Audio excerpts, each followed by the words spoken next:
থেকে সরে নয় চলে যাব আমি শুধু দূর থেকে দূরে। এই তাসের ঘর বেঁধে তুমি ভেঙে দিও না, যেতে দাও আমায়, ডেকো না। কবে কি আমি বলেছি মনে রেখো না, যেতে দাও আমায়, ডেকো না। কিছু বলবে কি না না না, পিছু ডেকো না, যেতে দাও আমায়, ডেকো না। ব্যাংকের চাকরি পেয়ে কলকাতা ছেড়ে আমায় আসতে হয়েছে ইছাপুর। শহর ছেড়ে মফস্বলে এসে আমার অবস্থা অনেকটা ওই রবি ঠাকুরের পোস্টম্যানের মতোই। জলবিহীন মাছ। কোথায় বড় বড় মলের পাহাড়, সিনেমা হল, যানজট, রেস্টুরেন্ট, আর কোথায় এখানকার নিস্তরঙ্গ কোলাহলবিহীন জীবন।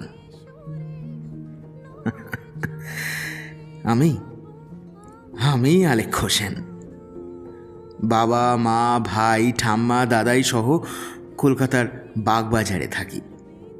গ্র্যাজুয়েশনের পর 3 বছর চাকরির পরীক্ষা দেওয়ার পর অবশেষে এই বিড়ালের ভাগ্যে শিখেছিল, কিন্তু পোস্টিং এই মফস্বলে। জীবনের প্রথম চাকরি, তাও আবার সরকারি। মধ্যবিত্ত পরিবারে একেবারে হাতে চাঁদ পাওয়ার সমান যেন। তাই বাড়িতে সবার কপালে চিন্তার ভাঁজ পড়লেও আমাকে ছেড়ে দিল ওরা।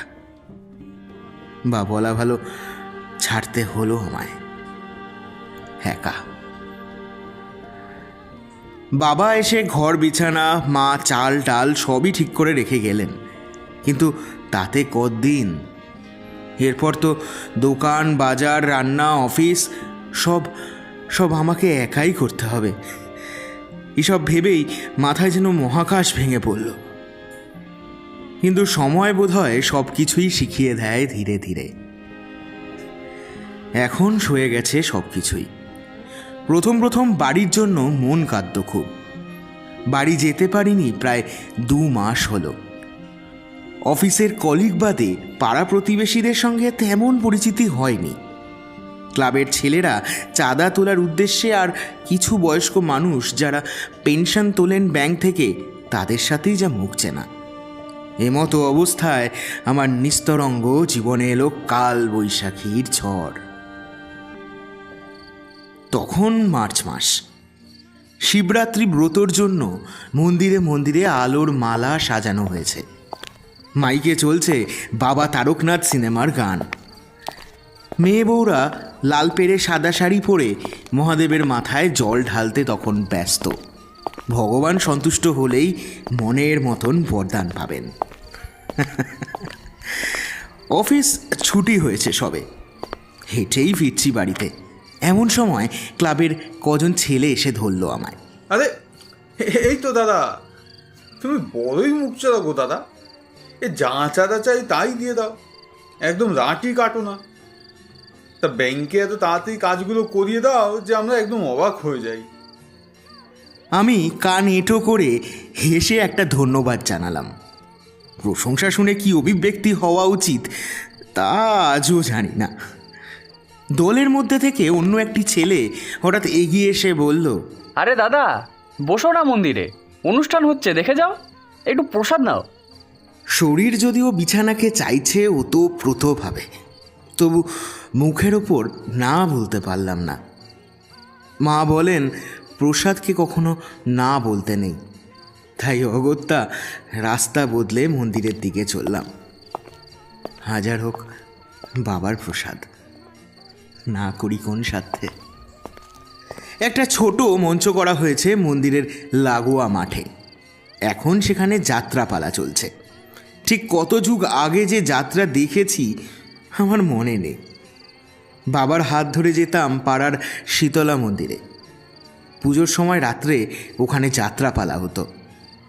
তখন বোধহয় ওই বয়স 10 কি 12। ব্যাস ওই শেষ, আর দেখা হয়নি। এখানে তখন যাত্রা চলছে দক্ষযজ্ঞ। মন্দিরে মেয়েরা মহাদেবের মাথায় জল ঢালার জন্য লাইন দিয়ে আছেন। মন্দিরের এক পাশে টেবিলে ফল ও মিষ্টি বিতরণ করছে পাড়ার সব ছেলেরা। এই সব কিছুই দেখতে দেখতেই মন্দিরের পিছন দিকটায় এসে পৌঁছলাম। সিগারেটের টান দিতে খুব ইচ্ছে হলো। অপরিচিত হলেও বড়দের সামনে ধূমপান করাটা আমার কাছে আজও খুব অশোভনীয়। তাই এখানে এসে সবে একটা টান দিয়েছি, আমার চোখ আটকে গেল একটা দৃশ্যে। একটা ছেলে ভয়ার্ত চোখে চারিদিকে তাকাচ্ছে আর একটি শাড়ি পরা মেয়েকে বলছে, বুলটি দেখ, কাকিমাবা আমার মা যদি দেখতে পায় যে আমি শিবরাত্রির দিনের এগরোল খাওয়াচ্ছি, তাহলে কিন্তু পিঠের চামড়া গুটিয়ে দেবে। ওদিকে বুলটি নামক ব্যক্তিটির মুখ আমি দেখতে পাচ্ছি না। সে মন্দিরের দেওয়াল ঘেয়ে এসে দাঁড়িয়ে আছে। অন্ধকারে তার মুখ একদমই স্পষ্ট নয়। আমি ধুমায়িত সিগারেট হাতে এগোতেই এবার বুলটি নামক মানুষটির কণ্ঠস্বর শুনতে পেলাম। ধুর, চাপিস না তো, কেউ দেখতে পাবে না। আর যদি দেখতে পায় সব দোষ আমার, তোর কোনো দোষ নেই। হয়েছে? ভারী সাহসী অথবা বলা যায় দুঃসাহসী মেয়ে তো। এইবার মন্দিরের কাছাকাছি একেবারে চলে এসেছি। মেয়েটি রোলের কাগজটা ছুঁড়ে ফেলে বেরিয়ে এলো। পিছন পিছন এলো ছেলেটি। সে ক্লাবেরই ছেলে। আমায় দেখে একটু ঘাবড়ে গিয়ে আমতা আমতা করে বলল, আরে আরে দাদা, আপনি এখানে? আমি উত্তর দিলাম না। আমার চোখ তখন আটকে মেয়েটির দিকে। হ্যালোজেনের ছিটকে আসা আলোয় তাকে দেখতে পেলাম আমি। ঘাড় অবধি নেমে আসা চুল কিছুটা তার মুখে এসে পড়েছে। চেহারায় প্রসাধনের নাম মাত্র নেই। কানে ছোট্ট সোনার দুল, হাতে দুটো সরু চুড়ি, পরনের লাল পাড় সাদা শাড়ি, চোখে তাচ্ছিল্য এবং উদ্ধত্ত। আমাকে হঠাৎ দেখে রুষ্ট স্বরে বলল, কি দাদা, খাবেন নাকি? না না। তাহলে কেটে পড়ুন না। বলেই হাঁটা লাগালো মন্দিরের দিকে। ভীষণ অপমানিত বোধ করলাম আমি। এই প্রথমবার জায়গাটার উপর একটু রাগ হলো। ছেলেটি হয়তো বুঝলো কিছু। দাদা, কিছু মনে করবেন না, ও আসলে... ছেলেটিকে হাতের ইশারায় থামিয়ে মেয়েটির উদ্দেশ্যে ডাক দিলাম। এই যে শুনছেন, সে ভ্রু কুঁচকে ফিরে তাকালো। মুখটা ধুয়ে যান, ঠোঁটের কোণে সস লেগে আছে। বলেই সিগারেট ছুঁড়ে হাঁটা লাগালাম। ছেলেটি আমায় ডাকতে ডাকতে পিছন পিছন ছুটল।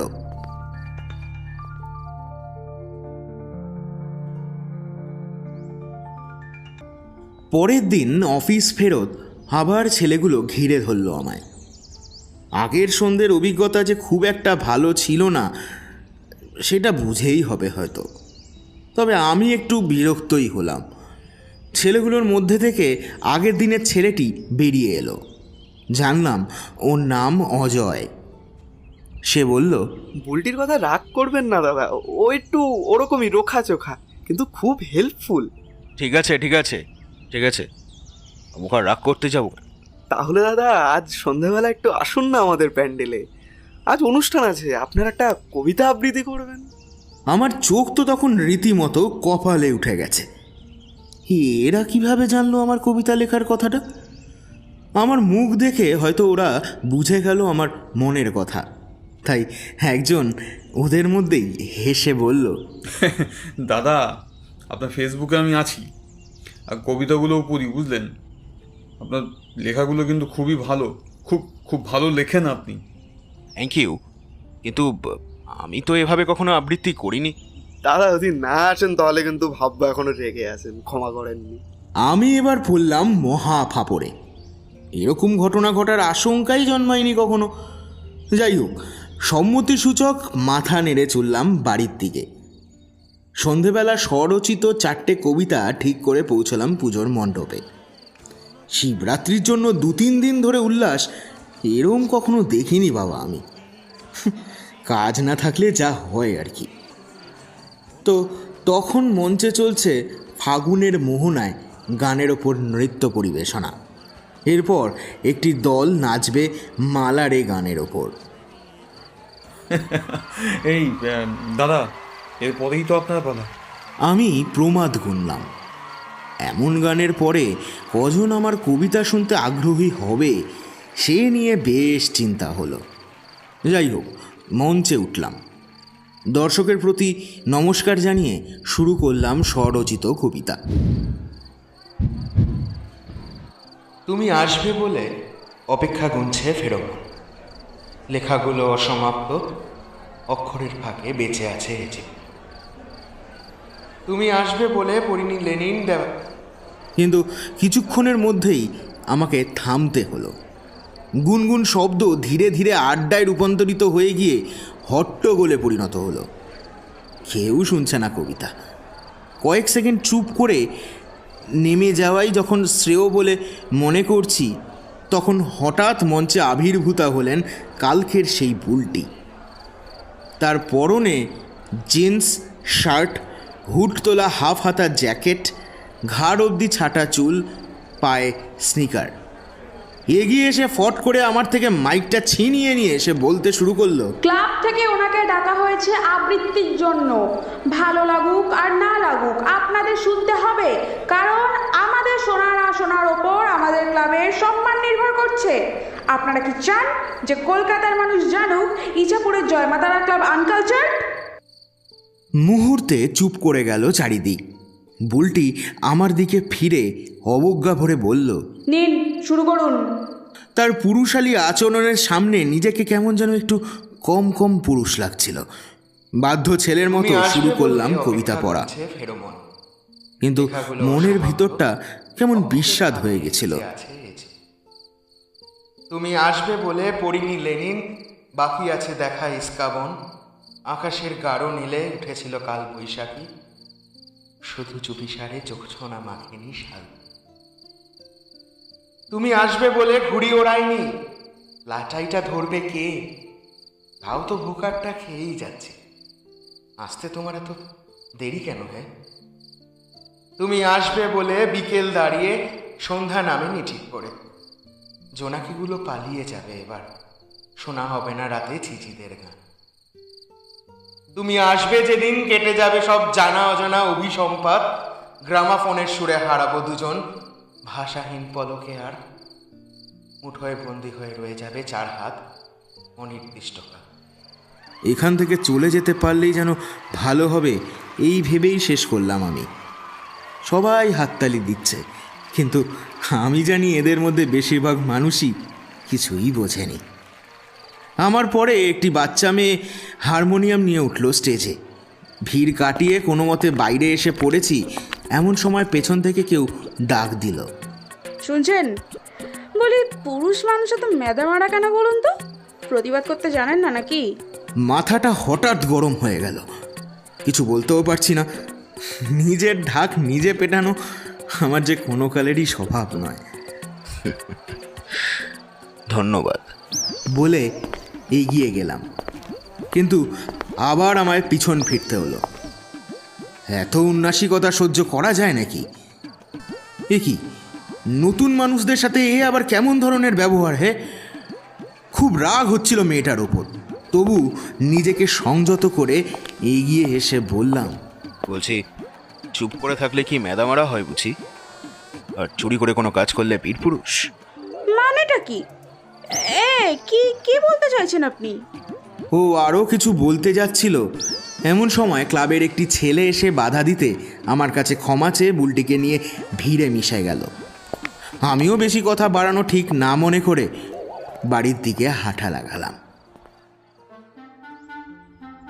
পরের দিন সকালে অফিসে যাব বলে সবে গলি থেকে বেরিয়েছি, এমন সময় গ্যাঁচ করে একটা বাইক এসে থামলো আমার সামনে।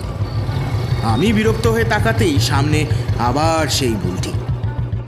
তো বুলটি দেবী বুলেট চেপে এসেছে আজকে। দিনের আলোয় এবার তার মুখ স্পষ্ট দেখতে পাচ্ছি আমি। চোখ দুটিতে বড় মায়া জমে, কিন্তু মুখটা তুলনায় বেশ কঠিন, যেন পৃথিবীর সব দায়িত্ব ওর কাঁধেই ন্যস্ত হয়েছে। বুলটি এখন বাইক চালক। স্টার্ট বন্ধ করে নেমে এসে আমার চোখে চোখ রেখে বলল, দেখুন, মিস্টার বুলটি ঘোষকে কেউ ব্ল্যাকমেল করতে পারে না। আপনি কে হে আমাকে ধমক দেওয়ার? ব্ল্যাকমেল? আমি? কেন? কাল যে বললেন লুকিয়ে খাবার কথাটা সবাইকে বলে দেবেন। দেখুন, আমার সাথে অজয়ও জড়িয়ে আছে। ওর মা যদি জানতে পারে তাহলে ওর পিঠে চারাকাঠ ভাঙবে, তাই চেপে আছি। না হলে বুলটি ঘোষ কাউকে কেয়ার করে না।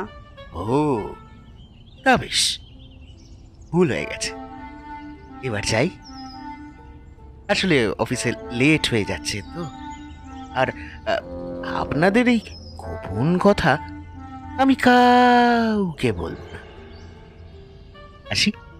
সে আমায় চোখ দিয়ে আপাদমস্তক একবার মেপে নিল, তারপরে কি মনে করে বলল, বাইকে বসুন, পৌঁছে দিচ্ছি। আমি কিংকর্তব্য বিমূঢ় হয়ে দাঁড়িয়ে আছি। তিনি আবার বললেন, আরে বসুন বসুন, অফিসে একটু দেরি হলে বলবেন আমার জন্য দেরি হয়েছে। বুলটি ঘোষ কারোর ক্ষতি করে না, বসুন। এতবার বুলটি ঘোষ শুনে শুনে মনে হচ্ছিল কোনো এক ঐতিহাসিক নারীর কথা শুনছি আমি, যার ব্যাপারে ইতিহাস বইতে লেখা হয়নি। অগত্যা বাইকে উঠেই বসলাম।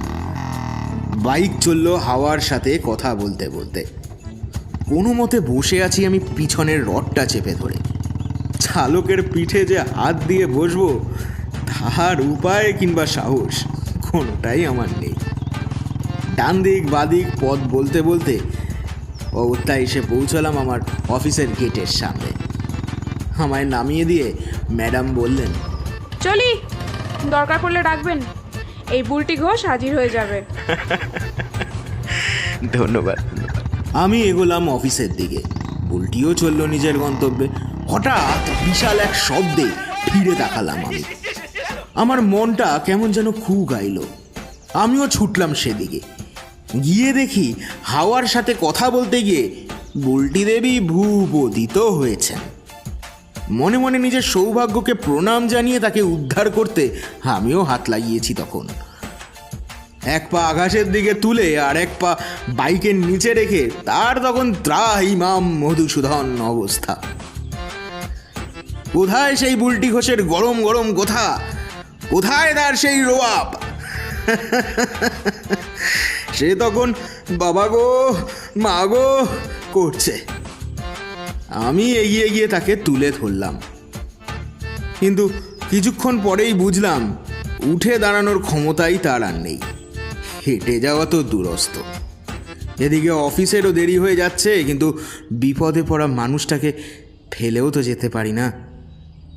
আজকের মতো অফিস কামাই করারই সিদ্ধান্ত নিলাম। তাই একজন পথচারী একটা রিক্সা ডেকে দিলেন। বুলটিকে পাঁজা কোলা করে তুললাম আমি রিক্সায়। সেই প্রথমবার সে একটু আড়ষ্ট হলো। আমার বাইকটা? একটু চিন্তা করে স্থানীয় সাইকেল বাইক স্ট্যান্ডে বাইকটা দিয়ে এসে তাকে নিয়ে চললাম সরকারি হাসপাতালে। বুলটি ঘোষ একেবারে ম্রিয়মাণ হয়ে বসে আছেন আমার পাশে। এইভাবে যে পরিস্থিতি তাকে পাঁকে ফেলবে সে হয়তো স্বপ্নেও ভাবেনি। হাসপাতালে প্রাথমিক চিকিৎসার পর জানা গেল তার ডান পাটিতে চির ধরেছে। ইতিমধ্যে তার বন্ধুরাও চলে এসেছে, সঙ্গে একজন বৃদ্ধ ভদ্রলোক।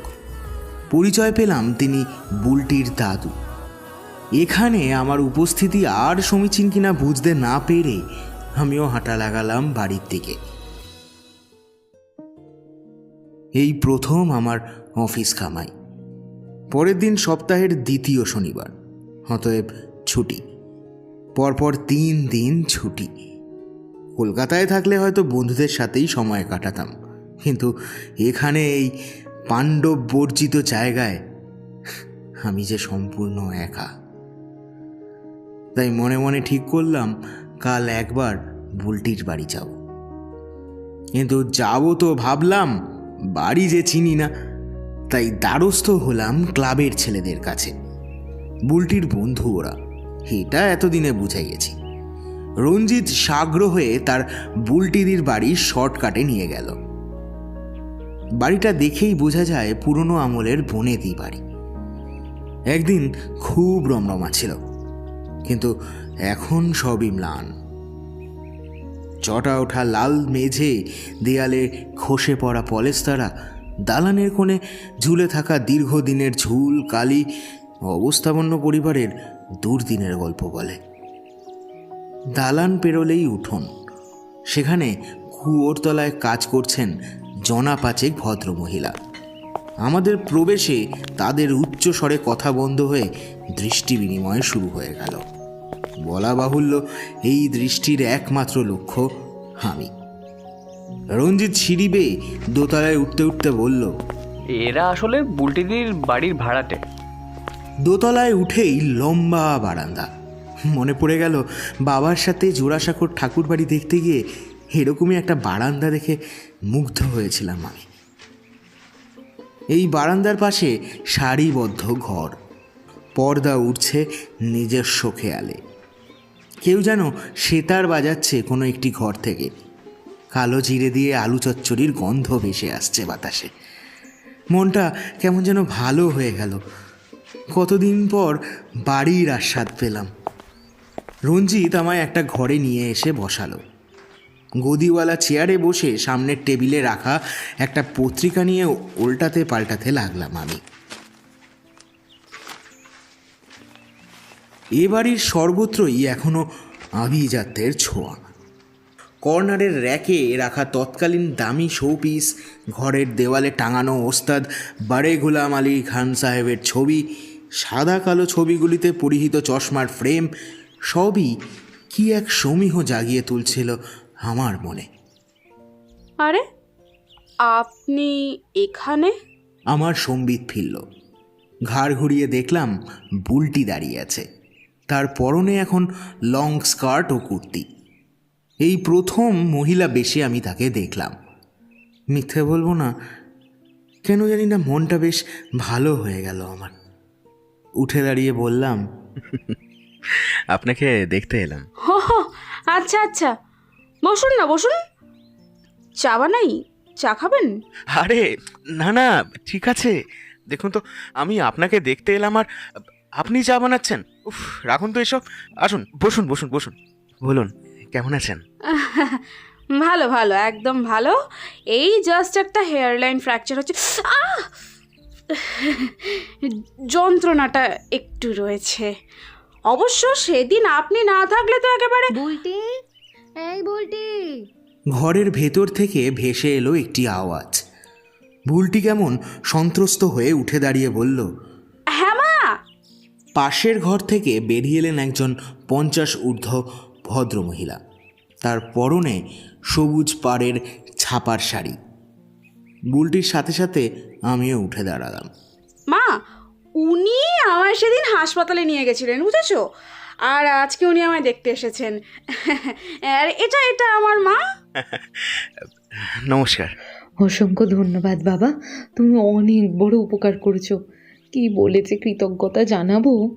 আমি কিছু বলতে যাচ্ছিলাম, তার আগেই তিনি ঘরে ঢুকে আমার জন্য চা নিয়ে এলেন। বুলটি ভেতরের ঘরে চলে গেল, আর কিছুক্ষণের মধ্যেই সেই পরিচিত বুলটি ঘোষের বেশে আমার সামনে এসে দাঁড়ালো। আমি ততক্ষণে চায়ের পেয়ালা শেষ করে উঠে পড়েছি। বুলটির হাতে ফলের প্যাকেটটা ধরিয়ে দিয়ে বললাম, এই নিন, এটা আপনার জন্য। যদিও আমি জানি আপনার এগরোল হলেই আপনি বেশি খুশি হতেন, তবু অসুস্থ মানুষদেরকে তো ফল দেওয়াই রীতি, তাই না? এগরোল মানে? ও কিছু না কিছু না কিছু না, এমনি। আসলে একদিন আমাকে উনি এগরোল খেতে দেখেছিলেন তো, তাই আর কি। তা বাবা, তোমার নামটা তো জানা হলো না। আলেখ হোসেন। এমন সময় উঠোনের মাঝ থেকে ডাক এলো, চিঠি আসছে, চিঠি, গুঞ্জা ঘোষ। বুলটি ধীরে ধীরে চলল সিঁড়ির দিকে। কিছুক্ষণ পরেই উঠোন থেকে চিৎকার ভেসে এলো, ওরে বাবা রে, ও বুলটির মা, দেখো তোমার মেয়েকে দেখো, এই ভাঙা পা নিয়ে কেউ লাফায়, আবার পড়লো মেয়েটা। আমরা ছুটে গেলাম নিচে। গিয়ে দেখি বুলটি দেবী মাঝ উঠোনে আবার চিৎপটাং, পা ধরে গড়াগড়ি খাচ্ছে রীতিমতো। কিন্তু দম্বার পাত্রী সে যে নয়। ওই অবস্থাতেও সে লড়ে যাচ্ছে ক্রমশ। আরে ও কাকিমা, না চেঁচিয়ে আমাকে তোলো না। এই তুমি ঝাঁটা খাওয়ানোর ধান্দায় মাকে ডাকছো তাই না? ভদ্রমহিলা আবার কিছু বলতে যাচ্ছিলেন, আমার দিকে তাকিয়ে চুপ করে গেলেন। বুলটির মা এসে তড়িঘড়ি মেয়েকে তুললেন। আমার বুকে এদিকে যেন দামামা পিটছে। রিক্সায় তোলা এক ব্যাপার ছিল, কিন্তু এই বিরাট দেহ কোলপাজা করে তুলতে হবে নাকি আমায়? বুলটি আমার মুখের দিকে তাকিয়ে কি বুঝলো কে জানে, রঞ্জিতকে বলল, এই এই রঞ্জু, আরে কাঁদ দে না। রঞ্জিত আর মায়ের কাঁধে ভর দিয়ে বুলটি দোতলায় গেল। আমিও গেলাম সঙ্গে। ধপ করে বিছানায় শুয়ে বুলটি আরেক প্রস্থ পা ধরে গড়াগড়ি করে নিল। মরণ দশা, হলোটা কি তোর? লাফাতে গেলি কেন এই বানিয়ে? এবার একটা চিঠি এগিয়ে দিল মাকে। ওর মা চিঠিটা পড়েই ধপ করে বসে পড়লেন বিছানার এক কোণে। আমি আর রঞ্জিত পরস্পরের মুখের দিকে তাকিয়েই রইলাম, কিছুই বুঝতে পারছি না। রঞ্জিত এগিয়ে এসে জিজ্ঞেস করলো, কি হলো গো কাকিমা? এই বুলটি দি, কি হলো রে? আরে চাকরির ইন্টারভিউ কল এসেছে রে রঞ্জু। বুলটির মুখে তখন তৃপ্তির হাসি, যেন কোনো যুদ্ধ জয়ের ইঙ্গিত। এদিকে বুলটির মা পরাজিত সৈনিকের মতো ম্লান মুখে বসে আছেন খাটের ছত্রি ধরে। ওনার এমন ভাবের কারণটা আমি ঠিক বুঝতে পারলাম না। এই জানেন আলেখোদা, বুলটি দি কিন্তু কোনো কোচিংয়ে যায়নি, নিজে পড়েছে। এবার ইন্টারভিউতে দাদাগিরি দেখিয়ে দে বুলটি দি, একদম কেল্লা ফতে। না রে, ইন্টারভিউর জন্য কোথাও ভর্তি হতে পারলে তো ভালোই হয়, কিন্তু অত টাকা। বলেই আমার দিকে তাকিয়ে অপ্রস্তুতে পড়ে চুপ করে গেল। এই আলেখোদা, আপনি বুলটি দিকে কোচ করতে পারেন তো, আপনার তো অভিজ্ঞতাও আছে। না না, আরে ওনার অফিস থাকে, উনি হয়তো পারবেন না। যদিও তার চোখে মুখে প্রচ্ছন্ন সহমত দেখতে পেলাম। এবার বুলটির মা মুখ খুললেন। রঞ্জু কথাটা ভুল বলেনি, কিন্তু আলেখ্যর মতামতটাও তো জরুরি। আমি এতক্ষণ চুপ করেই ছিলাম। আসলে বুলটির মন পড়ার চেষ্টা করছিলাম। আমি বললাম, বলছিলাম সন্ধেবেলাগুলো আমি ফাঁকাই থাকি, আপনি আসুন না, আমার কোনো অসুবিধা নেই। ঠিক হলো সোমবার থেকেই বুলটি ঘোষ আমার ছাত্রী হবেন, কিন্তু পরের 5 দিন তার আর কোনো টিকিটই খুঁজে পাওয়া গেল না। না ক্লাবের আড্ডায় না বাইকে ঘুরে বেড়াতে দেখলাম আমি তাকে। আমিও আর খোঁজ নিলাম না, যার চাকরি সে বুঝুক গে। ইতিমধ্যে আমি স্বর্গ হাতে পেলাম। আমার দিদি জামাইবাবু দুদিনের জন্য ঘুরতে এসেছে আমার কাছে। মিঠিয়া মানে ওদের মেয়ের পরীক্ষাও শেষ, ফলে কোনো বাধা নেই ইছাপুরের হাওয়ায় দুদিনের জন্য গা ভাসাতে। রবিবারের দুপুর, দিদির হাতে মাটন খেয়ে ভাত ঘুম দিচ্ছি। নিজের হাতের রান্না খেয়ে খেয়ে দিদির হাতের রান্না যেন অমৃত সমান লাগছিল জিভে। বলা বাহুল্য, আমি কিন্তু রীতিমতো রান্না জানি। হ্যাঁ, পোড়া রুটি, নুন ছাড়া তরকারি এসব কিন্তু আমি রাঁধি না, তবু অন্যের হাতের রান্না তো। যাই হোক, কখন যেন 5টা বেজে গেছে।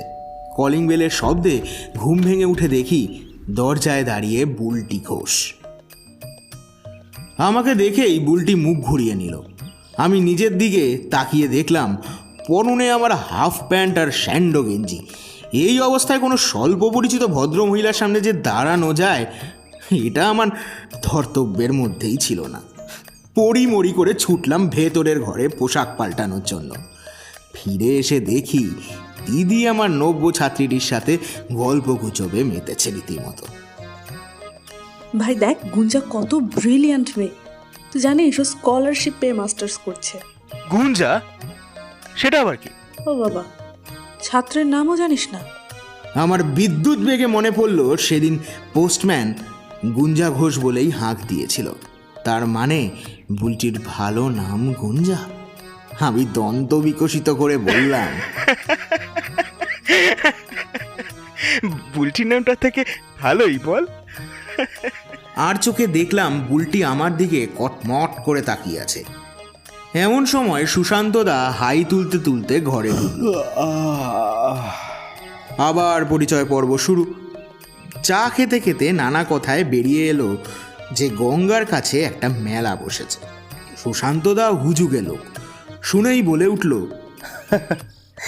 চলো চলো, তাহলে আজ আর পড়াশুনো করতে হবে না, চলো মেলা দেখে আসি। আমরা কাল চলে যাব, কাল থেকেই টিউশন শুরু হোক। আমার না বলার প্রশ্নই ওঠে না। দেখলাম বুলটিরও উৎসাহের কমতি নেই। যাই হোক, একটা রিকশায় উঠল দিদি আর সুশান্তদা, অন্যদিকে বুলটি ঘোষের বাইকে ঠাঁই হলো আমার। হেলমেট পরতে পরতে তাকে মৃদু স্বরে বললাম, বলছি দেখবেন, হ্যাঁ যেন হাসতে থাকি। হ্যাঁ, তিনি আর চোখে তাকিয়ে বাইকে স্টার্ট দিলেন।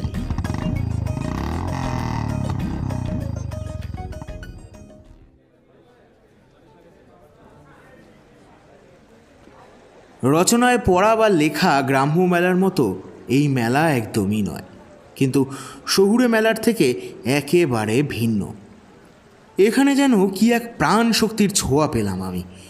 মানুষগুলোর নিস্তরঙ্গ জীবনে এ যেন এক মহার্ঘ দোলাচল। তখন আলো পড়ে আসছে, নদীর ওপর লালচে সোনালি আভা স্পষ্ট করে তুলেছে দূরের নৌকাটিকে।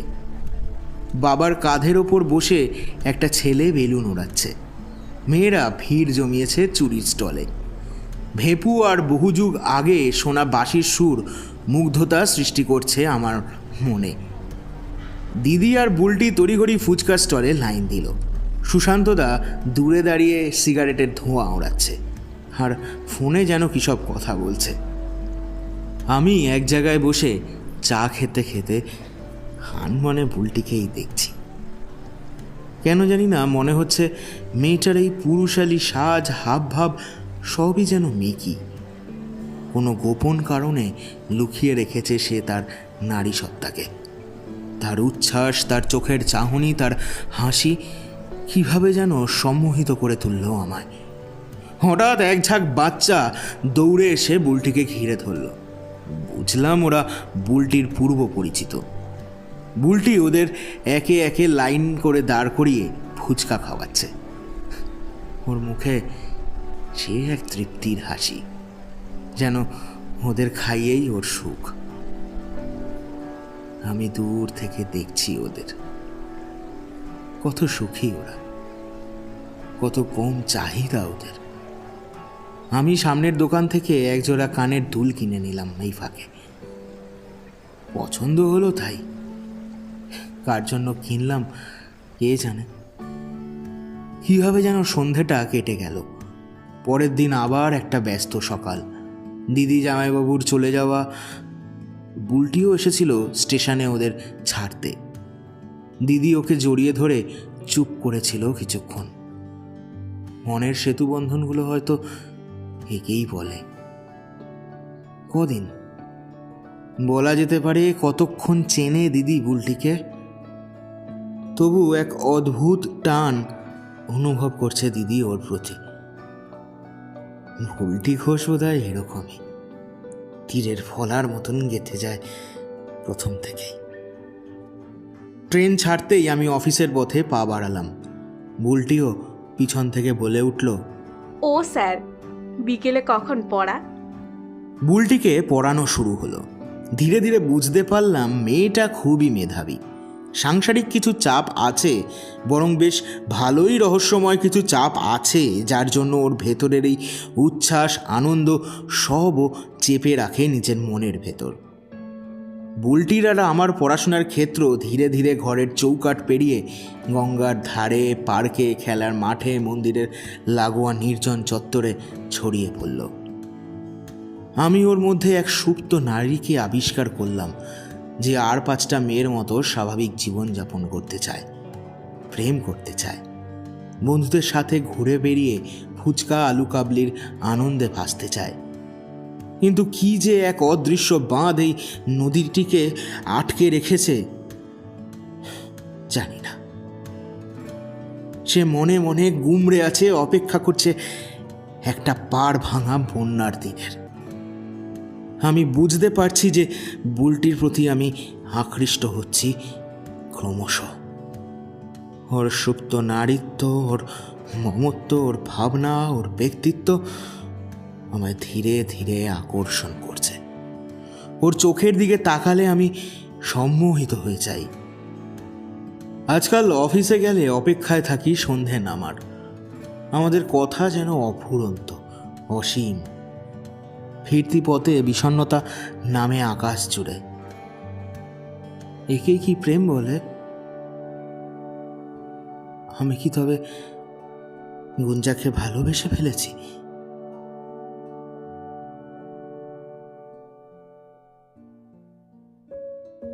হ্যাঁ, আমি ওকে বুলটি বলে ডাকি না আর। গুঞ্জা নামটা জানার পর থেকে ওই নামেই ডাকতে আমার বেশি ভালো লাগে ওকে। গুঞ্জা নামটায় আন্তরিকতা খুঁজে পাই আমি। আচ্ছা, গুঞ্জা কি বোঝে আমার মনের কথা? আমার চোখের দিকে তাকালে ও কি পড়তে পারে আমার মন? ওর চোখে আমি প্রশ্রয় দেখি, ওর হাসিতে পরের দিনের রসদ খুঁজে পাই। ইদানিংকালে গুঞ্জার মধ্যেও পরিবর্তন লক্ষ্য করেছি। সেই পুরুষালী মেজাজ, তেজ ও পরিত্যাগ করেছে। কমাসে চুল কাঁধ ছুঁয়েছে। মাঝে মধ্যেই মেয়েলি পোশাকে সামনে এসে দাঁড়ায় ও। চোখে প্রশ্ন থাকে, বলো না আমায় কেমন দেখতে লাগছে? যে মেয়েটির ঔদ্ধত্যের জন্য তার সঙ্গে পরিচয় এবং ঝগড়া, এখন সেই মেয়েটি আমার পরম বন্ধু। এই অজানা অচেনা মফস্বলে আমার একমাত্র সখী গুঞ্জা। সপ্তাহের দ্বিতীয় শনিবার। ছুটি থাকলেও ছুটি নেই। ব্যাংকারের কি আর নিজের ব্যাংকের কাজ থাকে না নাকি? হ্যাঁ, শার্টটা গলিয়ে ঘড়িটা সবে হাতে নিয়েছি, হঠাৎ কলিং বেল বেজে উঠল। দরজা খুলতেই দেখি আমার প্রিয় মানুষটি হাসি মুখে ঘরে ঢুকল। আজ গুঞ্জার পরনে বাসন্তী রঙের চুড়িদার ওকে আরও মোহমোহী করে তুলেছে। একটু হাঁপাচ্ছে গুঞ্জা, কপালে বিন্দু বিন্দু ঘাম। আমি জিজ্ঞেস করলাম, এ কি হয়েছে? এত হাঁপাচ্ছ কেন? গুঞ্জা কিছু না বলে আমার হাতে একটা চিঠি ধরালো। আমি মন দিয়ে চিঠিটা পড়লাম। গুঞ্জা একটা সরকারি ব্যাংকের স্পেশাল অফিসার হিসেবে নির্বাচিত হয়েছে। রানাঘাটে পোস্টিং। আমি কিছুক্ষণ চুপ করে বসে রইলাম। আমার যে কি আনন্দ হচ্ছে তা আমি কারোর সাথে ভাগ করতে পারবো না। না না, এমনকি গুঞ্জার সাথেও নয়। এ খুশি শুধু আমার, শুধু শুধু আমার। আমি উঠে দাঁড়িয়ে ওর কাঁধে হাত রেখে বললাম, ওকে, সো আজকের দিনটা কীভাবে সেলিব্রেট করবে বলো? চিন্তা নেই, ট্রিট আমার তরফ থেকে। সো কী খাবে? এগ রোল, চাউমিন, ফুচকা, যেটা তোমার ইচ্ছা। আজ আজ তোমার দিন, বলো গুঞ্জা। এরপর যা হলো আমি ভুলবো না তা কখনো। গুঞ্জার উত্তরের অপেক্ষায় স্থির হয়ে দাঁড়িয়ে আছি। গুঞ্জা কিছুক্ষণ আমার দিকে এক দৃষ্টে তাকিয়ে থেকে আমার কাছে এলো আর ওর ঠোঁট চেপে ধরলো আমার ঠোঁটে। আমি ধীরে ধীরে বিহ্বল হয়ে পড়লাম। মন্ত্রমুগ্ধের মতন জড়িয়ে ধরলাম ওকে। আরও কাছে, আরও নিবিড়ভাবে কাছে টেনে আনলাম আমার জীবনের প্রথম প্রেমকে। আমরা দুজনের ঠোঁট নিয়ে খেলা করতে লাগলাম, যেন বহু দিনের প্রতীক্ষার অবসান হলো। কতক্ষণ এভাবে ছিলাম জানি না। মাথার ভেতর মনের গহীনে তখন একটাই কথা ছন্দ তুলছিল, ইয়েস ইয়েস ইয়েস, ভালোবাসে ভালোবাসে ভালোবাসে।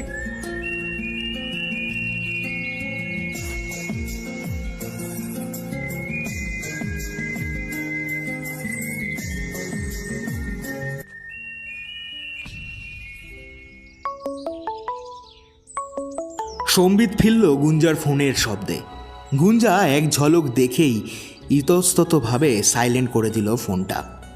আমার দিকে না তাকিয়েই বলল, আমি আসি আলেখ্যদা। একটু দাঁড়াও। দৌড়ে গেলাম ভেতর ঘরে। তিরাজে রাখা সেই মেলায় কেনা কানের দুলটা নিয়ে ছুটলাম বাইরের ঘরে।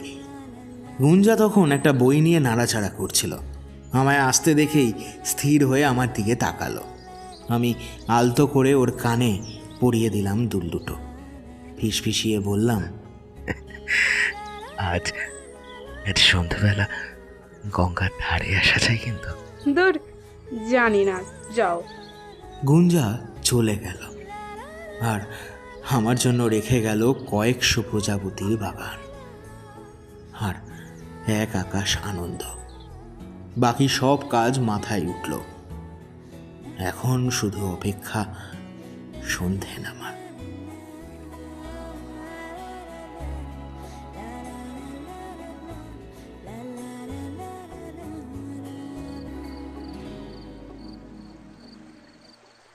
বসে আছি গঙ্গার ধারে, একের পর এক সিগারেট শেষ করছি। সূর্যদেব ঢলে পড়েছেন পশ্চিমে। গুঞ্জা এখনও এলো না। কেন এলো না? আরেকটু করতে করতে প্রায় 8টা বেজে গেল, কিন্তু গুঞ্জা এলো না।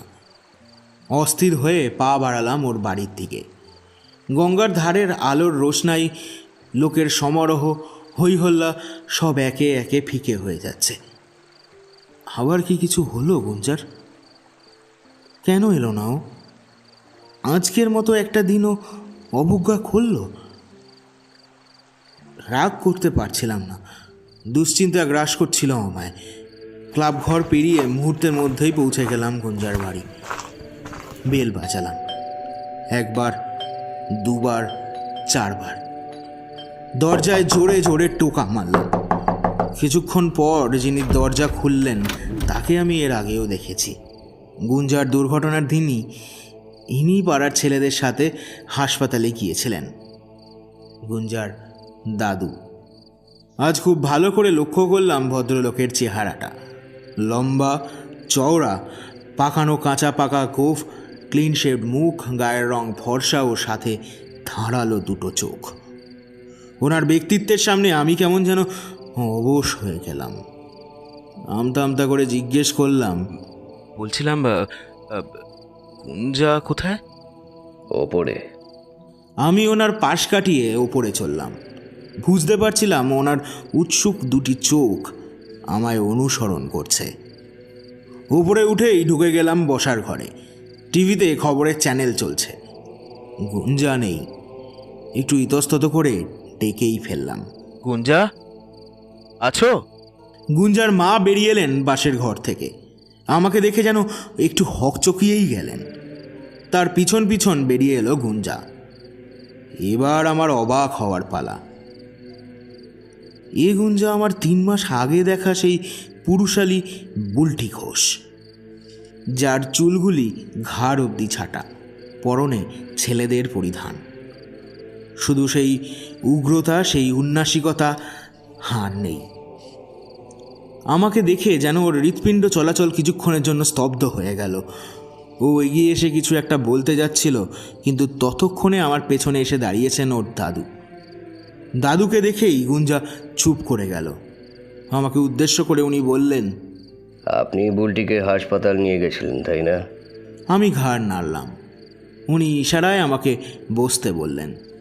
বুলটির মায়ের উদ্দেশ্যে বললেন, বৃন্দা, চা আনো। কাকিমা চলে গেলেন রান্নাঘরে। তারপর আমার দিকে চেয়ে বললেন, তা এখানে কি ব্যাপারে?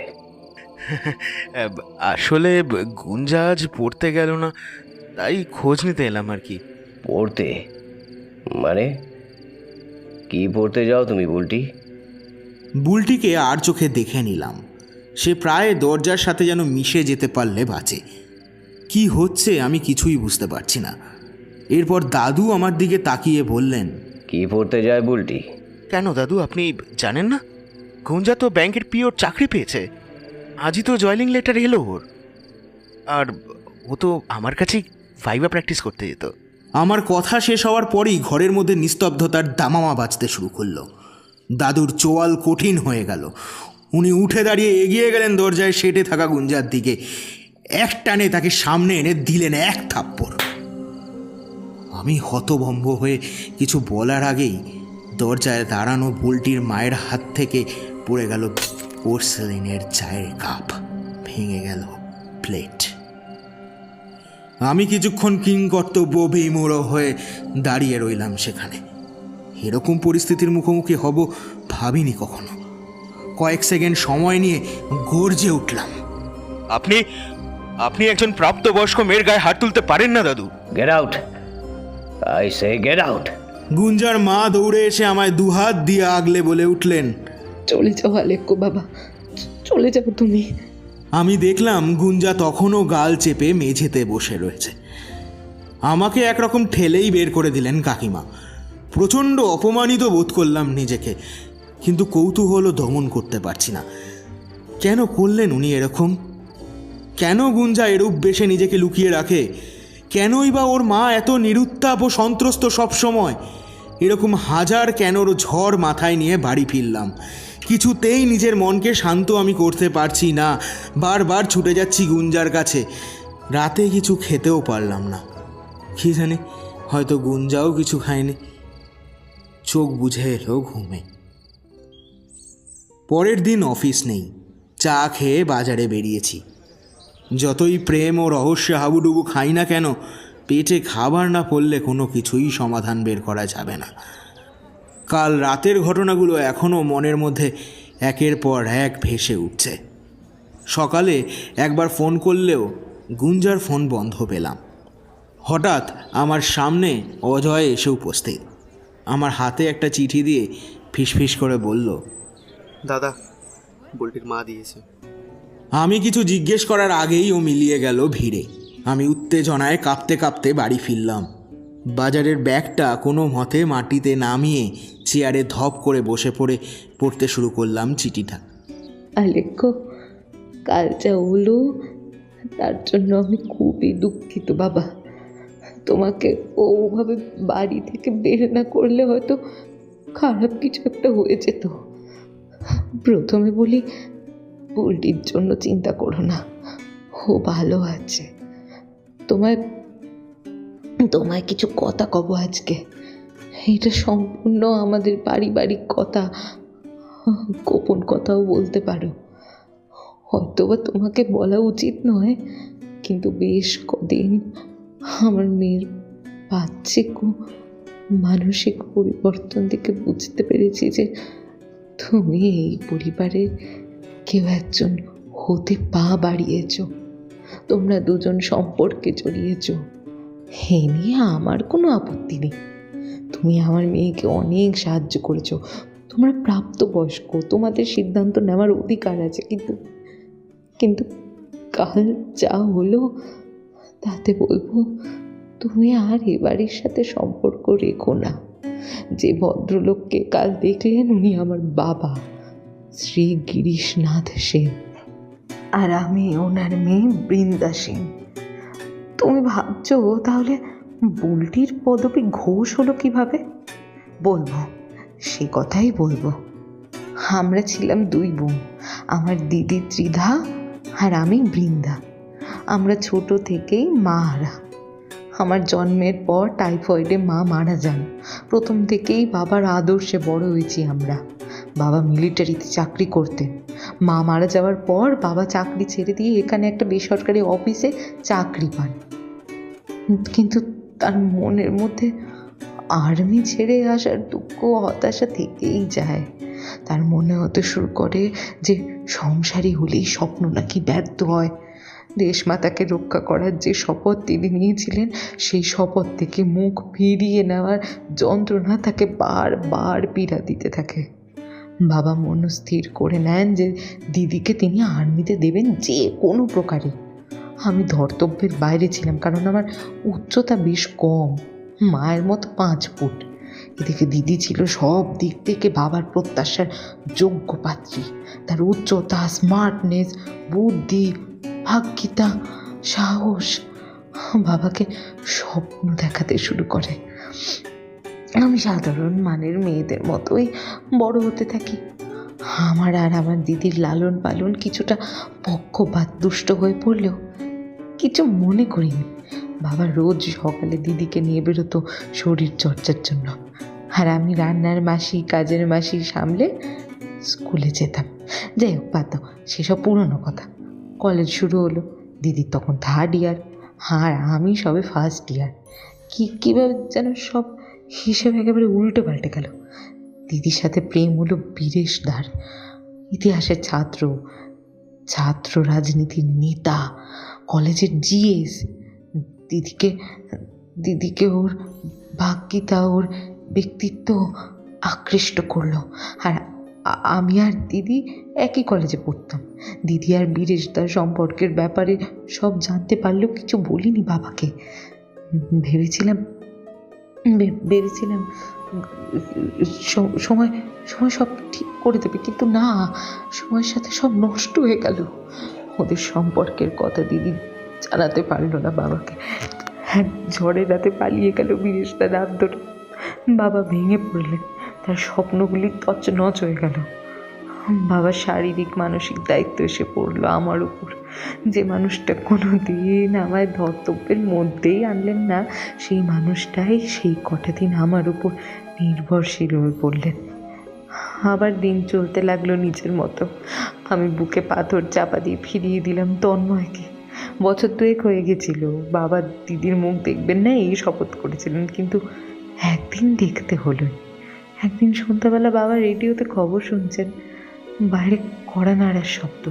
আমি দরজা খুলেই দেখি দিদি, কোলে ছোট্ট একটা শিশু ধীর পায়ে ঘরে ঢুকলো। দিদি চোখ ভরে জল নিয়ে আমার কোলে শিশুটিকে দিয়ে বলল, বিদেশকে পুলিশ ধরে নিয়ে গেছে, নকশা সন্ধে আটকে রেখেছে ওকে। আমাকে ওর পাশে দাঁড়াতে হবে বাবা। আমার মেয়েটাকে একটু আশ্রয় দাও, আমার মেয়েটাকে একটু রাখো তোমার কাছে। জ্বলন্ত চোখে দিদির হাত ধরে হির হির করে ওকে চৌকাঠ পার করে দিলেন বাবা। দড়াম করে দরজা বন্ধ করে দিলেন মুখের উপর। আমার কোনো কথাই শুনলেন না। তার কিছুদিন পর সেই মর্মান্তিক খবরটা এলো। বীরেশদাকে পুলিশ ছেড়ে দিলেও হাজত পাশের লজ্জা সে মেনে নিতে পারেনি। বিষ খেয়ে আত্মহত্যা করেছে। শোকে পাথর আমার দিদি সেই রাতেই হার্ট অ্যাটাকে মারা যায়।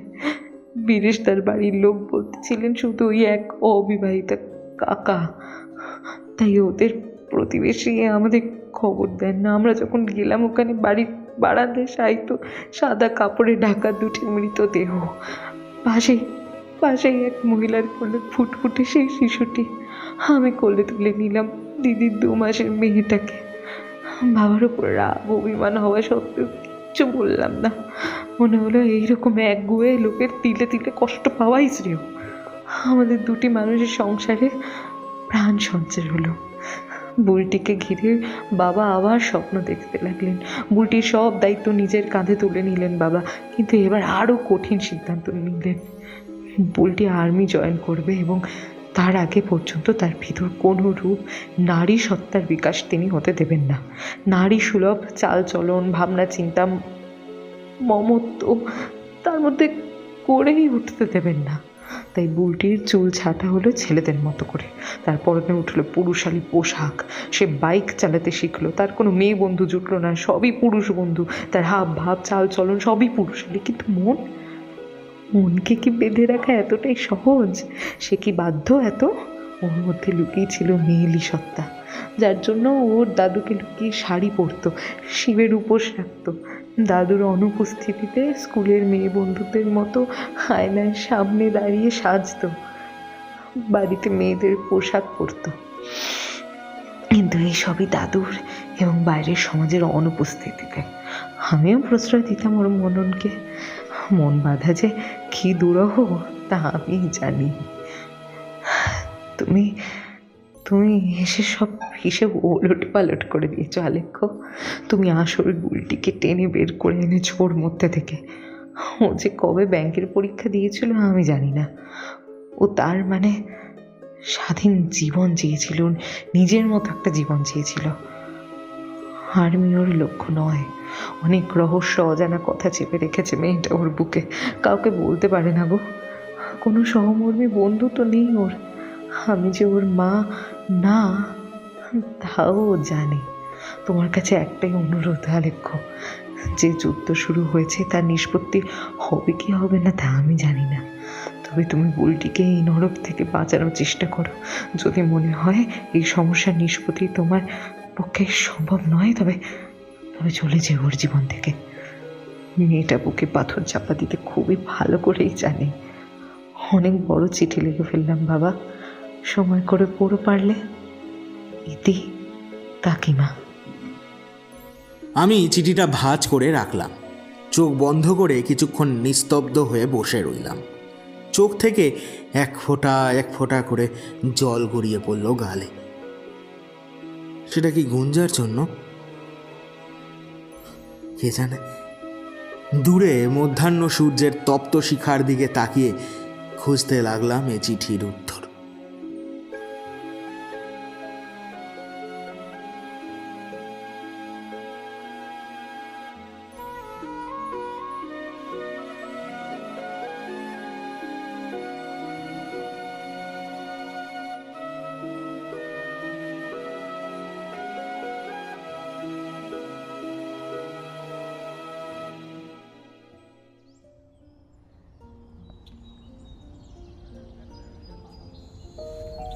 বুলটির বাড়ির দরজাটা খুলতেই ভাড়াটে কয়েকজন মহিলা অবাক দৃষ্টিতে ফিরে তাকালেন আমার দিকে।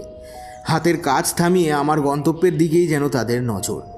গত সন্ধ্যের ঘটনা যে তাদের চোখ এড়ায়নি তা ভালো করেই বুঝতে পারলাম আমি। এদিকে আমি কোনো দিকে না তাকিয়ে তরতর করে উপরে উঠে গেলাম। বারান্দায় দুটো বড় বড় ব্যাগ রাখা। বৈঠকখানার পর্দা সরিয়ে দেখলাম গুঞ্জা ওর মাকে প্রণাম করছে। পাশে দাঁড়িয়ে আছে দাদু। আমায় প্রবেশ করতে দেখে দাদুর চোখ দুটো গোল গোল হয়ে উঠল। তুমি আবার? আমি ওনাকে পাত্তা না দিয়ে গুঞ্জার দিকে তাকিয়ে বললাম, কোথায় যাচ্ছ? জাহান্নামে। তোমার তাতে কি? গুঞ্জা তখনও মাথা নিচু করে দাঁড়িয়ে আছে। পাশ থেকে ওর মা বললেন, বুলটি দেরাদুন যাচ্ছে, ওর ডাক এসেছে। আমি গুঞ্জার দিকে তাকালাম। সে স্থাণুর মতো দাঁড়িয়ে আছে। তার জীবনের দুই পুরুষের কাছে সে জবাবদিহি করতে বাধ্য, তবু তার কাছে কোনো উত্তর নেই। একদিকে কর্তব্য আর একদিকে ভালোবাসা। এখন ওকে আগলে রাখার সময় ওর ওপর আক্রমণ বা অভিমান করার নয়। হয়তো মাথা নিচু করে নিজের চোখের জল লুকাচ্ছে। খুব মায়া হলো ওর ওপর। কিছুক্ষণের জন্য নিজেকে সামলে নিয়ে ওর দাদুর চোখে চোখ রেখে বললাম, বেশ, পাঠাচ্ছেন পাঠান, কিন্তু কিছুদিনের মধ্যেই ও ফেরত চলে আসবে, তার ব্যবস্থাও করে রাখো। ওর দাদু অবাক হয়ে তাকিয়ে আমার দিকে। আমি চেয়ারে বসে পড়ে বললাম, যে মেয়েকে আপনি মিলিটারি হওয়ার শিক্ষা দিয়েছেন সেই মেয়েটির মনের কথা কখনো চিন্তা করেছেন? সে কি আদৌ আর্মিতে যোগ দিতে চায়? যদি চায় তবে লুকিয়ে ব্যাংকের পরীক্ষায় বসলো কেন? সেই মেয়ে আপনাকে লুকিয়ে সাজে কেন? কেনই বা প্রেমে পড়ে যদি তার মধ্যে কোনো নারী সত্তার জন্মই না ঘটে? আপনি যাকে দেশের কাজে পাঠাচ্ছেন তাকে আপনি ভয় পেতে, চুরি করতে আর ঠকাতে শিখিয়েছেন। আপনি ভুল আদর্শে বড় করলেন আপনার নাতনিকে দাদু, ভুল আদর্শে বড় করলেন। গুঞ্জার দাদু ধীরে ধীরে চেয়ারের হাতল ধরে বসে পড়লেন। গুঞ্জার মা এক গ্লাস জল এনে তাকে দিয়ে আমার উদ্দেশ্যে বললেন, এসব এখন বলে লাভ নেই আলেখ্য, বাবা অসুস্থ বোধ করছেন, তুমি চুপ করো। গুঞ্জা ধীরে ধীরে ঘরে চলে গেল। দরজার পাল্লায় মাথা রেখে দাঁড়িয়ে থাকলো। বলতে আমাকে হবেই কাকিমা, সরি মাসিমা, কারণ আজ না বললে অনেক কিছু নষ্ট হয়ে যাবে।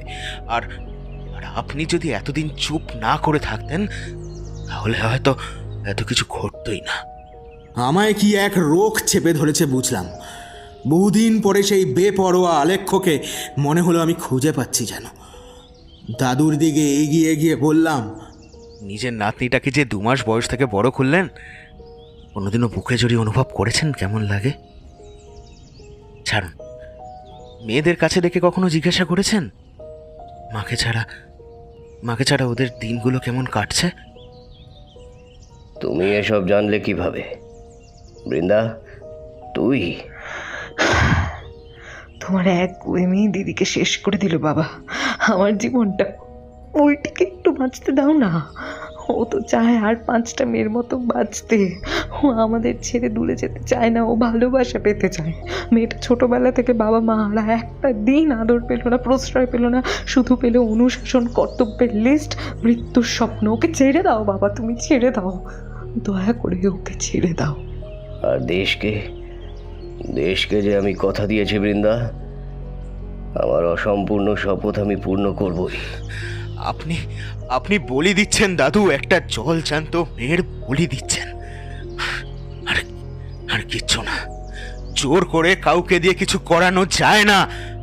আমাদের দেশের যে আর্মি অফিসাররা নিজেদের প্রাণের বলি দিয়ে চলেছেন যুদ্ধে, তাদের কেউ জোর করে আর্মিতে ঢোকায়নি। তারা স্বেচ্ছায় গেছেন সেখানে। তাদের কথা ছাড়ো, আপনি আপনি কি বলপূর্বক আর্মি জয়েন করেছিলেন? হ্যাঁ বলুন, তবে কেন কেন এতটা অবুঝ হচ্ছেন?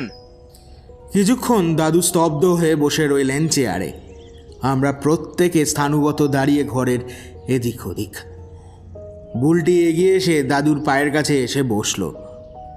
আমাকে উদ্দেশ্য করে বলল, আমায় যেতে হবে আলেখ্যদা। যে মানুষটা দীর্ঘদিন একটাই স্বপ্ন দেখে এসেছে, যে মানুষটা আমায় লালন পালন করেছে, আমায় বড় করেছে, লেখাপড়া শিখিয়েছে, আমায় জীবন দান করেছে, আমি নিজের স্বার্থে তার স্বপ্ন ভেঙে চুরমার করে দিতে পারবো না। আমি আমার মায়ের ভুল শুধরে দেব। চলো দাদু, আমাদের ট্রেন মিস হয়ে যাবে, আমরা যাই। বুলটির কথা শেষ হতেই অত বড় লোকটা ছোট শিশুর মতো জাপটে ধরে কেঁদে ফেলল। তার চোখের জল সংক্রমিত হলো আমাদের মধ্যেও। মনে হলো যেন মেয়ে হারানোর বেদনা, স্ত্রীর মৃত্যু শোক, জামাইয়ের অকাল প্রয়াণ, সমস্ত আঘাতের কান্নাগুলি সে আজ উগড়ে দিচ্ছে একে একে। বুলটি তাকে ধরে ধরে তুলল, আমার সামনে এসে বলল, পারলে আমায় ক্ষমা করে দিও আলেখ্যদা। আমি এর আগেও 7 দিনের জন্য গেছিলাম দেরাদুন, পরীক্ষার জন্য। সব জেনেও আমি তোমার কাছে এসেছি তোমায় অন্ধকারে রেখে। আসলে আমারই দোষ, নিজেকে সামলাতে পারিনি গো। তোমায় আসলে আসি বলে পাশ কাটিয়ে সে বেরিয়ে গেল। চলে গেলেন দাদু। আমরা দুটি মানুষ একটা জীবন বাঁচাতে অক্ষম। দুটি মানুষ পরাজিত হয়ে দাঁড়িয়ে রইলাম ঘরের মাঝে।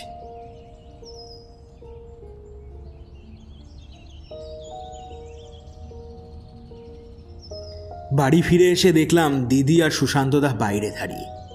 কি রে ভাই, ফোন করছি ফোন বন্ধ, কতক্ষণ দাঁড়িয়ে আছি জানিস? ভাবলাম তোকে সারপ্রাইজ দেবো, তা নয়, দাঁড়িয়ে দাঁড়িয়ে আমার পাটা ধরে গেল। দিদির কথার কোনো উত্তর না দিয়ে তালা খুলে ঘরের ভেতরে ঢুকলাম। আমার মুখ দেখে দিদি আর সুশান্তদা চিন্তিত হয়ে পড়ল। আমার কি হয়েছে জিজ্ঞেস করতেই কান্নায় ভেঙে পড়ে দিদিকে জড়িয়ে ধরলাম। সব কথা বললাম। আমার অনুভূতির কথা আগেই ওদেরকে জানিয়েছিলাম আমি। দিদির চোখে জল। ওদের বাইরের ঘরে বসিয়ে রেখে আমি শোবার ঘরে গিয়ে শুয়ে পড়লাম। আমার চোখ তখন ভিজে যাচ্ছে খালি। মনকে সংযত করতে চেয়েও পারছি না। কয়েকদিনের সম্পর্ক, তবু যেন বহু যুগের বাঁধন। ভালো থাকুক গুঞ্জা, ভালো থাকুক। আজীবন ওর জন্য অপেক্ষা করব আমি। দুপুরে খেতে বসেছি। সুশান্তদা নানানভাবে আমায় ভোলাতে চাইছে। দেখো, ব্যাংক থেকে ইউপিএসসির জন্য চেষ্টা করতে পারো তো। পড়াশোনার মধ্যে থাকলে মন সব কিছু ভুলে থাকবে। সে নিজেও জানে এইসব করে একই জায়গায় থেকে আমার পক্ষে সব কিছু ভুলে যাওয়া সম্ভব নয়। তবুও সে বলে চলেছে। এই মুহূর্তে অনেক ভালো কথা বলতে হয় হয়তো। আমার কানে কিছুই ঢুকছে না, মুখে খাবারও উঠছে না, শুধু মাকে মনে পড়ছে। কিছুদিনের ছুটি নিয়ে মায়ের কাছে যাব। তার কোলে মাথা রেখে কান্না চাপার আপ্রাণ চেষ্টা করব। এসবের মাঝে হঠাৎ কলিং বেলটা বেজে উঠল। দিদি দরজা খুলে সরে দাঁড়ালো। দরজার সামনে দাঁড়িয়ে গুঞ্জার দাদু, পেছনে গুঞ্জা। আমি উঠে দাঁড়ালাম। বিশ্বাস হচ্ছিল না নিজের চোখে। এটা কি সত্যি নাকি স্বপ্ন? দাদু এগিয়ে এসে বললেন, ট্রেনটা চলে এসেছিল, বুলটিও উঠে পড়েছিল, ওকে ওকে নামিয়ে নিলাম। নিজের স্বপ্ন পূরণের চেয়ে অপরের স্বপ্নকে বাঁচাতে, তার জীবনে হাসি ফোটাতে যে অনেক বেশি আনন্দ, সেটা আজ প্রথম অনুভব করলাম। এই মেয়েটা চলে যেত, কিন্তু কিন্তু তারপর হয়তো সারা জীবন কুমড়ে মরত, আমাকে আমাকে ক্ষমা করতে পারতো না কোনো দিন। তুমি আজীবন অপেক্ষা করতে ওর জন্য, কিন্তু ও আসতো না। আর এসব কিছু হতো শুধু শুধু আমার জন্য। এসব জেনেও আমাকে বেঁচে থাকতে হতো, নিজেই অপরাধী হয়ে থাকতাম নিজের কাছে। তবু নিজেকে এটাই বোঝাতাম যে না, দেশের জন্য আমি কিছু করেছি। না বাবা না, আমি আমি হিপোক্রেট হতে পারলাম না। ওই মেয়েটাকে আজ প্রথম জড়িয়ে ধরলাম, যেন খুব শান্তি পেল আমার বুকটা। তোমার কাছে আমি আমি চিরকৃতজ্ঞ অলেখ্য। বুলটিকে তোমার হাতে দিলাম। তোমরা তোমরা দুজন সুখে থেকো, ভালো থেকো, আমি এই প্রার্থনা করি। দাদুর গলা বুঝে এলো।